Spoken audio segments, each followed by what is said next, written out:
ಕಾರ್ಯಕ್ರಮಕ್ಕೆ ಸ್ವಾಗತ ರಕ್ಷಕ ಅವರೇ. ಟೀಸರ್ ಈಗಷ್ಟೇ ನೋಡಿದ್ರಿ, ತಂದೆಯವರ ಕೊನೆಯ ಸಿನಿಮಾ, ಏನ್ ಹೇಳ್ತೀರಾ ಮೆಹಬೂಬ ಚಿತ್ರದ ಬಗ್ಗೆ? ಎಲ್ರಿಗೂ ನಮಸ್ಕಾರ.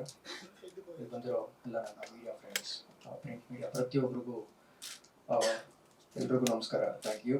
ಪ್ರತಿಯೊಬ್ಬರು ಈ ಒಂದು ಸಿನಿಮಾ ಏನಿದೆ ಮೆಹಬೂಬ, ಒಂದು 4 years ಅಂದರೆ 3 years ಬ್ಯಾಕ್ ಅಪ್ಪ ತಿಳ್ಕೊಳ್ಳೋಕ್ಕಿಂತ ಮುಂಚೆ ಈ ಸಿನಿಮಾ ಆ್ಯಕ್ಟ್ ಮಾಡಿದ್ದು. ಇಡೀ ಸಿನಿಮಾ ಇದ್ದಾರೆ. ನಾನು ಬರೋಕ್ಕಿಂತ ಮುಂಚೆ ಕೇಳಿದೆ ನನ್ನ ಬ್ರದರ್ ಅಂತ ಶಶಿ ಅವ್ರಿಗೆ, ಹೀರೋ ಸರ್ಗೆ, ನಮ್ಮಪ್ಪ ಇದ್ದಾರಾ ಅಂತ ಕೇಳಿದೆ. ಇದು ಲವ್ ಟೀಸರ್, ಇದು ನಿಮ್ಮಪ್ಪ ಲವ್ ಮಾಡಿದ ಸಿನಿಮಾದಲ್ಲಿ, ಅದಕ್ಕೋಸ್ಕರ ನಾನು ಒಬ್ಬರಿಗೋಸ್ಕರ ಇಟ್ಟಿರೋದು ಇದು ಅಂತ ಕೇಳಿದ್ರು.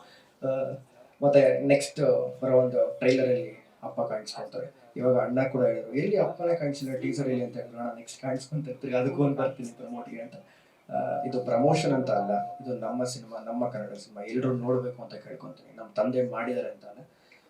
ಇದು ಕೊನೆ ಸಿನಿಮಾ, ಒಂದು ಎಮೋಷ್ನಲ್ ಆಗಿರುತ್ತೆ. ಫಸ್ಟ್ ಡೇ ಫಸ್ಟ್ ಶೋ ಥಿಯೇಟ್ರಲ್ಲೇ ಕೂತ್ಕೊಂಡು ನೋಡ್ತೀನಿ ಈ ಸಿನಿಮಾನ. ಎಲ್ರಿಗೂ ಒಳ್ಳೇದಾಗಲಿ. ಅನುಪಣ, ಥ್ಯಾಂಕ್ ಯು ಸೋ ಮಚ್. ನಂತರ ಅದೃಷ್ಟ ಅಂತ ಅನ್ಕೊಂತೀವಿ. ತಿರ್ಗಾ ನಾವು ನಮ್ಮ ತಂದೆನ, ನಮ್ಮ ಫ್ಯಾಮಿಲಿ ಎಲ್ಲರೂ, ನನ್ನ ಫ್ರೆಂಡ್ಸ್ ಆಗಿರ್ಬೋದು, ಎಲ್ಲರೂ ಸ್ಕ್ರೀನಲ್ಲಿ ನೋಡುವಂಥ ಭಾಗ್ಯ ಕೊಟ್ಟಿದ್ದಾರೆ. Thank you so much. ಇನ್ನು ಸಿನಿಮಾ ನೋಡಿಲ್ಲ, ಸಿನಿಮಾ ನೋಡಾದ್ಮೇಲೆ ಒಳ್ಳೆ ರಿವ್ಯೂ ಕೊಡ್ತೀನಿ. ಥ್ಯಾಂಕ್ ಯು, ಒಳ್ಳೆಯದಾಗಲಿ.